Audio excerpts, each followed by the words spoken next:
उत्तराखंड कांग्रेस उत्तर प्रदेश के लखीमपुर खीरी में हुए विवाद को आगामी विधानसभा चुनाव में भुनाने की कोशिश कर रही है।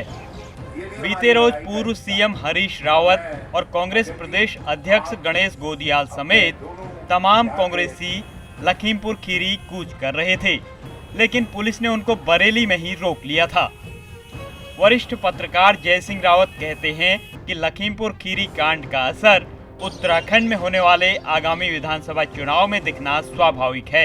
लखीमपुर खीरी की घटना का उत्तर प्रदेश की योगी सरकार और ख़ासकर वहाँ पर रूलिंग पार्टी की छवि पर काफ़ी असर पड़ा है और उनके लिए समय खासकर चुनाव से पहले इतनी बड़ी घटना हो जाना है तो बीजेपी भारतीय जनता पार्टी के लिए संकट की स्थिति है, क्योंकि उत्तराखंड भी उत्तर प्रदेश से ही निकला हुआ, यहाँ का जो राजनीतिक जो संस्कृति है उत्तर प्रदेश से ही विरासत में मिली हुई है, तो वहाँ के राजनीतिक घटनाओं का उत्तराखंड पर भी असर पड़ना स्वाभाविक है। अब जहाँ तक सवाल इस घटना का राजनीतिक लाभ उठाने का, तो हर एक दल रूलिंग पार्टी के अलावा सभी दल चाहेंगे उसका राजनीतिक फ़ायदा उठाया जाए। कांग्रेस भी चाहेगी, इसलिए उत्तराखंड के कांग्रेसी बहुत ज़्यादा गए हुए हैं।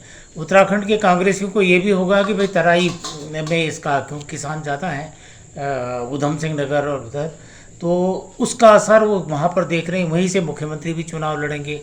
तराई में ये मैदान में विधानसभा की ज़्यादा सीटें हैं, इसलिए भी वो चाहते हैं कि कितना आप रूलिंग पार्टी को आप डैमेज कर सकें, चाहे लखीमपुर खीरी के नाम पर हो, दूसरी जगहों के नाम पर हो, तो यही लक्ष्य है। कैबिनेट मंत्री गणेश जोशी ने कांग्रेस पर जमकर हमला बोला। उनका कहना है कि कांग्रेस हमेशा लाशों के ऊपर राजनीति करती रही है। आज जो कांग्रेस की स्थिति पूरे देश के अंदर है, और कांग्रेस ने हमेशा लाशों के ऊपर राजनीति की है। एक हादसा था, हादसे के बाद उसका संज्ञान लिया गया, उनके परिजनों को सरकार द्वारा 45 लाख रुपए मुआवजा दिया गया, उनको नौकरी की देने की बात कही गई, और मात्र राजनीतिक लाभ लेने के लिए इस प्रकार की जो हरकतें हैं लोकतंत्र में ठीक नहीं है, इसका संदेश भी ठीक नहीं जा रहा है। और जहाँ तक उत्तराखंड की बात है, उत्तराखंड वीरों की भूमि है, राष्ट्रभक्तों की भूमि है, और इस प्रकार की घटना का यहाँ पर कोई प्रभाव पड़ने वाला नहीं है। जो हुआ बहुत दुर्भाग्यपूर्ण है, नहीं होना चाहिए था, लेकिन किसी की जान की कीमत पर लाशों पर राजनीति करें, ये भी ठीक नहीं है। प्रदेश कांग्रेस महामंत्री मथुरा दत्त जोशी ने कैबिनेट मंत्री गणेश जोशी के आरोपों का खंडन किया। उन्होंने कहा कि कांग्रेस एक पार्टी है जो किसानों और गरीबों के हक की लड़ाई लड़ती है। लखीमपुर खीरी के पीड़ितों के साथ पूरा कांग्रेस संगठन खड़ा है। देखिए, कांग्रेस कभी भी इस तरीके की बातों को राजनीतिक तौर पर नहीं देखना चाहती।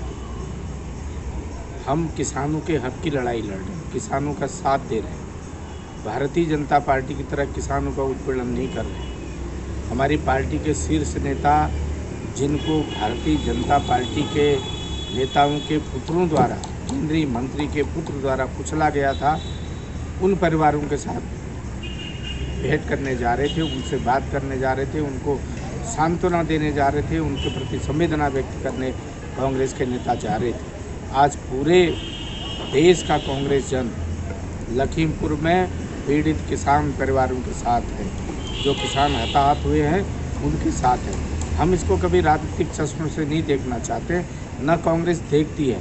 कांग्रेस केवल हक की लड़ाई लड़ती है, कांग्रेस गरीब की लड़ाई लड़ती है, कांग्रेस पीड़ित की लड़ाई लड़ती है, कांग्रेस मजलूम की लड़ाई लड़ती है, गरीब की लड़ाई लड़ने का काम करती है। वही काम आज हम कर रहे हैं। हम इसको कहीं राजनीतिक चश्मे या चुनाव में फायदा या नुकसान के दृष्टिकोण से नहीं देख रहे हैं। लखीमपुर खीरी विवाद के बाद उत्तराखंड में आरोप प्रत्यारोप की सियासत शुरू हो गई है। ऐसे में माना जा रहा है कि इस आगामी विधानसभा चुनाव 2022 में इस मुद्दे का असर देखने को मिल सकता है।